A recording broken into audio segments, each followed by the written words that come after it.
Sport Première, Stéphane Trisconi.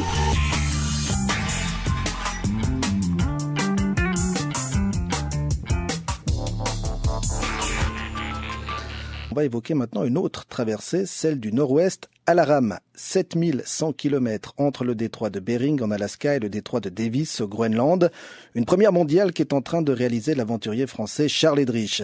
On l'avait suivi l'été dernier dans Sport Première puisque son aventure a commencé il y a une année déjà. Elle s'est interrompue après 2 mois et demi en raison de la glace qui a recouvert les mers. Charles Eddrich s'est alors mis en stand-by. Il va récupérer son petit bateau dans quelques jours et reprendre sa route là où il l'avait laissé. On lui a demandé si le froid, l'humidité, le vent et la solitude l'avaient manqué depuis son retour sur le continent. Ah non, moi disons, les conditions rustiques, ça fait partie de l'aventure, hein, donc je m'adapte. Même maintenant, un peu de confort, ça fait pas de mal, hein, donc quand je suis dans ma voiture en plein hiver, je mets le chauffage, hein, mais bon, par contre, en expédition, eh bien, pas de chauffage. C'est d'abord ça fait un obstacle de moins à gérer, et puis aussi ça permet de s'adapter plus facilement à des changements de température, notamment du corps, parce qu'il y a les températures de l'extérieur, mais quand on rame, eh bien on monte vite en température, et il faut gérer les changements et surtout éviter de trop transpirer. L'année dernière, Charles Eddrich, c'était la découverte. Là, vous repartez pour la suite d'une même aventure. Est-ce qu'on aborde la deuxième partie de la même manière ou est-ce qu'on se dit il va falloir que j'y retourne dans cette galère? Non. Disons, donc la motivation, elle est là à 100%. Hein, donc, et puis pour l'instant, j'ai fait, j'espère la moitié la plus difficile, mais il faut que j'aille au bout. Je vais au bout, j'ai réussi. Je vais pas au bout, quelle que soit la raison, eh bien, ça n'a pas marché. Donc, motivation à 100%. Maintenant, un tout petit peu plus préparé, parce qu'il y a tout un tas de questions auxquelles j'ai répondu. On va prendre un exemple précis. Au départ, l'an dernier, je savais pas trop avec quel genre de tenue partir. Alors, j'avais imaginé que des vêtements de canyoning ou de kayak c'était relativement bien adapté à ce genre de conditions. Pas du tout. Les vêtements de canyoning, en tout cas, les vêtements que j'avais, quand je rame pendant des heures et des heures, il y a un moment, je suffoque complètement dedans. Et puis en plus, les manchots en néoprène faisaient que je finissais par être irrité. Finalement, j'ai terminé. Au départ, ça me paraît, c'est vraiment pas ce qu'il fallait prendre, mais avec des combinaisons, avec des vêtements Gore-Tex, type randonnée ou montagne. Classique. Absolument classique. Et puis quand les conditions étaient vraiment très compliquées, combinaison de survie, voile. Donc là, par exemple, c'est un exemple où je pars, on va dire, déjà préparé. Un autre exemple, donc je me suis aperçu que tous mes vêtements, au bout de 15 jours, étaient complètement moisis. Donc sur la crosse de mon fusil, qui est en bois, le fusil pour se défendre des ours, il était complètement couvert de champignons, de moisissures. Donc à l'intérieur, c'était, on va dire, c'était vraiment compliqué à gérer. Mon duvet était trempé et moisi. Donc là, je pars avec quelques cartouches de gaz pour faire chauffer mon réchaud 5 minutes de plus par jour que ce que je fais d'habitude, simplement pour faire chauffer un café de temps en temps, pour sécher l'intérieur de la cabine. Ah, c'est rustique quand même. Mais voilà, vous aimez ça? Mais j'aime ça. Disons, moi, ce qui me passionne, c'est l'aventure. Hein, et puis même l'aventure, et puis le fait de réaliser des expéditions, des premières, des records en tout genre. Et puis après, tout le reste, ça fait partie du tout. Hein, c'est comme les risques. Les risques, moi, j'essaye de les limiter au maximum. Hein. Je suis pas quelqu'un qui aime particulièrement les risques. Je dirais même que sur ce genre d'aventure, si on est trop téméraire, ça dure pas longtemps. Mais ça fait partie du tout. Donc après, il faut accepter et faire avec. Certains se préparent avec assiduité pour leurs aventures. Vous, pendant l'hiver, vous avez fait du ski, du tennis, vous vous êtes fait plaisir. Il n'y a pas de préparation particulière quand on part ramer comme ça dans les glaces du Nord-Ouest? Alors, ça dépend énormément des aventures sur lesquelles je pars. Là, il faut évidemment que je sois en forme, mais c'est tellement dans la durée, là je pars pour 90 ou 100 jours, c'est tellement dans la durée, c'est tellement aussi dans l'endurance, on va dire sur du très très long terme, qu'il n'y a pas besoin d'être très affûté. Je dirais même qu'il y a plus de risques pour moi de partir sec comme un coup de trick, affûté comme les coureurs à vélo. 1 kilo de trop, c'est déjà un poids énorme. Dans mon cas, il vaut même mieux que je parte avec quelques kilos de trop, parce que de toute façon, je vais les perdre, et puis j'ai le temps de m'échauffer dans la durée. 7100 km, c'était la durée totale du périple. Vous en avez déjà fait une bonne partie. Vous l'avez dit, Charles Eddrich, je pense avoir fait le plus dur. Le plus dur est derrière moi. Qu'est-ce qu'il vous reste exactement à faire maintenant ? Alors, bon, d'abord, à la rame, il faut être d'une prudence extrême. Alors, sur le papier, en principe, j'ai fait la partie la plus dure. Pourquoi ? Parce que maintenant, je rentre dans des zones plus resserrées, entre les îles. Je vais jamais être loin des côtes, ce qui n'était pas le cas sur la première partie. Donc, notamment dans les coups de vent, dans les tempêtes, c'est beaucoup plus facile pour moi de m'abriter. Ça, c'est la première raison. La deuxième raison, c'est que les dépressions vont d'ouest en est, et je suis sur la partie est, donc normalement avec des conditions beaucoup plus calmes. Et à la rame, surtout avec le bateau, pour cette expédition qui est extrêmement léger, qui est en Kevlar carbone, moins il y a de vent, plus je vais vite, globalement. Donc normalement, cette deuxième partie doit être un peu plus facile. Le bateau, on va quand même le rappeler, c'est 7 mètres de long, 160 kilos, c'est vraiment très très petit. Puis pour y vivre, alors là, c'est vraiment confort rustique. Ah ben à l'intérieur, donc 1 mètre carré. Je dirais même que si on faisait une loi dans le système français, la loi, ce qu'on appelle la loi Carrez, pour mesurer les surfaces exactes, j'aurais 0 mètre carré parce que j'ai pas la hauteur. Ah, il faut quand même préciser que vous mesurez combien ? 2 mètres, un peu plus ? 1m96, non. Voilà, presque à 2 mètres. Voilà, presque à 2 mètres. Alors le bateau, il est en Kevlar carbone, donc c'est un bateau, c'est un prototype, totalement unique. Ce qui lui permet d'être extrêmement solide pour percuter la banquise, pour percuter les icebergs. Comme il est très léger, je peux le tracter sur la banquise pour avancer et pour rejoindre la mer quand c'est vraiment nécessaire. Et puis je peux le tracter aussi sur la berge. Donc, normalement indestructible et très bien adapté à ce genre de conditions parce qu'il n'y a pas de quille du tout, il est totalement plat. J'ai simplement une petite dérive pour le stabiliser, que je descends mais que je peux remonter, ce qui me permet de naviguer quand c'est possible dans les lagunes.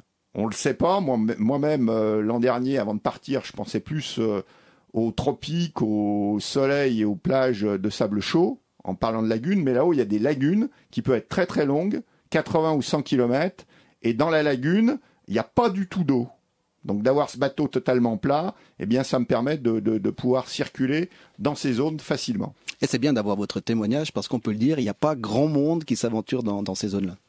Ah bah je peux dire que donc j'ai passé là-haut une centaine de jours, j'ai croisé, alors dans les lagunes absolument personne, donc de temps en temps je voyais personne pendant 10 jours, et puis un peu plus en mer j'ai croisé 2 voiliers. Par contre des animaux. Alors des animaux, alors donc de toutes les aventures, de toutes les expéditions que j'ai pu faire jusqu'à aujourd'hui, je n'ai jamais été en contact avec la faune d'aussi près. Pourtant, j'ai déjà fait le passage du Nord-Ouest à la voile, donc c'est fabuleux, il y a des paysages extraordinaires, on voit des baleines, des orques, des ours évidemment, mais pas d'aussi près qu'à la rame. Alors pourquoi ? Probablement parce que ce tout petit bateau, il n'est pas perçu évidemment comme quelque chose d'agressif ou de potentiellement dangereux. Il avance, j'avance comme un escargot, c'est-à-dire quand je suis à 5 km/h, je suis quasiment en pointe. Donc les animaux, quels qu'ils soient par nature, ils sont assez curieux. Donc ils viennent quasiment toujours tourner autour du bateau, voire se rapprocher tellement près qu'ils le touchent. Ça m'est arrivé avec une baleine qui a soulevé le bateau. Ce qui est impressionnant, j'imagine. Ce qui est complètement sidérant et effrayant. Très sympathique, mais effrayant. Alors, suite de l'aventure pour vous à partir de ce mois de juin, à votre palmarès, Charles Eddrich, on va le rappeler, la traversée de l'Atlantique à la rame. Oui, une double traversée. Double traversée d'ailleurs, montée, ascension de l'Everest, le Dakar, le Vendée Globe également. Là, vous partez pour la deuxième partie, mais dans votre tête, vous êtes déjà plus loin, vous êtes déjà à l'aventure suivante. Vous ne vous arrêtez jamais. Alors, tout à l'heure, vous m'avez demandé si je m'entraînais physiquement. En fait, la réponse, depuis maintenant quelques semaines, la réponse est oui. Mais pas pour le passage du Nord-Ouest, parce que j'ai pas besoin spécialement de m'entraîner, mais je m'entraîne pour la suivante, où là, par contre, il va falloir que je sois absolument au top d'un point de vue physique. Et la suivante, c'est... Alors la suivante, là, on sera 2.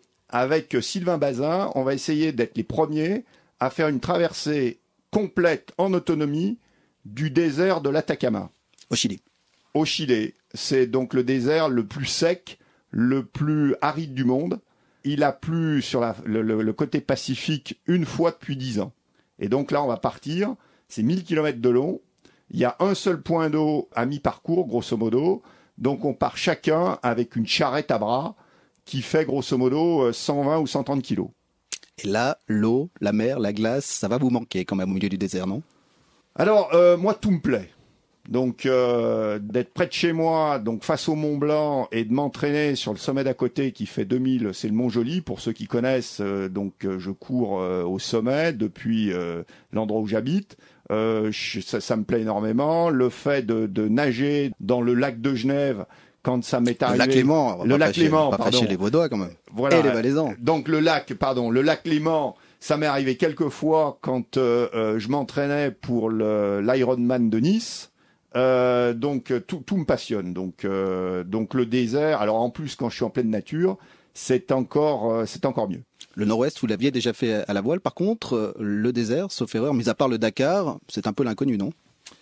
Alors, donc le désert, donc j'ai pas mal pratiqué pour le Dakar et toutes les courses en moto et toutes les courses de préparation que j'ai pu faire, donc Maroc, Tunisie.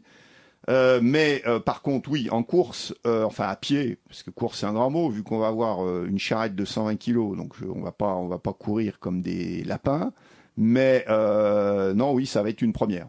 Et puis la dernière fois qu'on s'était vu, vous m'aviez dit, je pense également faire le tour du monde à la voile, mais dans le sens contraire des vents. C'est toujours d'actualité? Ah, c'est toujours, alors d'actualité immédiate, donc je sais pas.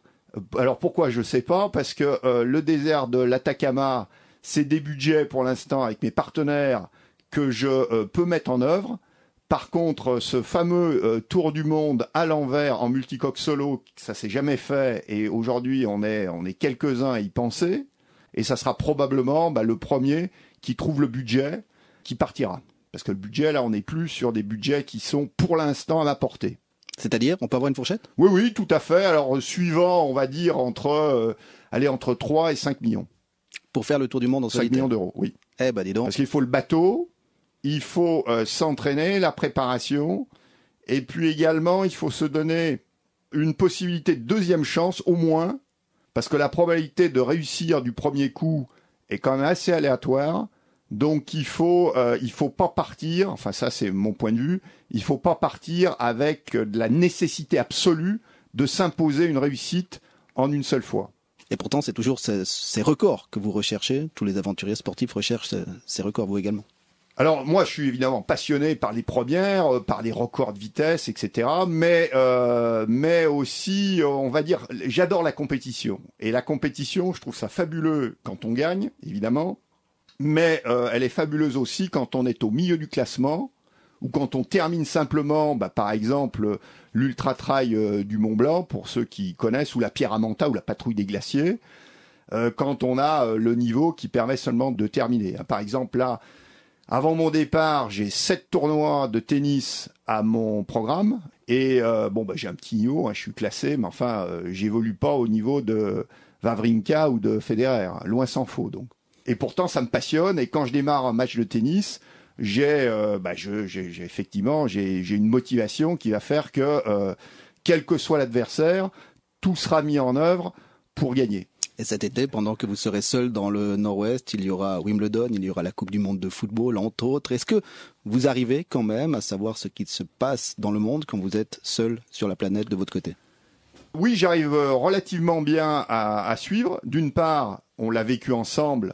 Parce que le téléphone par satellite, aujourd'hui, ça marche très très bien. Et donc, on arrive à communiquer aussi bien qu'avec un téléphone, on va dire, de Lausanne à Genève, voire mieux, de temps en temps. Et d'autre part, sur le parcours, il y a exactement 6 petites escales avec des villages esquimaux, précisément inuits, dans lesquels je m'arrête. Je m'arrête déjà par nécessité, parce que donc, ça me permet de me ravitailler et d'avoir le moins de poids possible dans le bateau au départ. Et puis également, dans chacun de ces villages, même si de temps en temps, il y a simplement 50 habitants, donc c'est vraiment tout petit, il y a toujours Internet. Donc ça me permet d'envoyer des photos, d'envoyer des images, et ça me permet de me tenir au courant de ce qui se passe, notamment en matière de sport, notamment en matière de foot, donc et puis de tennis, par exemple. Et puis la communication par satellite, eh bien on la testera encore une fois cet été, puisque comme l'an dernier, on va vous suivre, Charles Edrich, dans votre aventure jusqu'à son terme qui est prévu pour... Alors là, le plus tôt possible, mais j'ai pas vraiment le choix. De toute façon, ça regèle à partir de fin septembre, donc comme l'année dernière. Donc il faut que fin septembre, je sois arrivé à bon port. Eh ben, c'est tout le mal que l'on vous souhaite. Merci beaucoup, Charles Merci Edrich. beaucoup, c'est un plaisir d'avoir votre intérêt. Et bonne aventure. Merci beaucoup.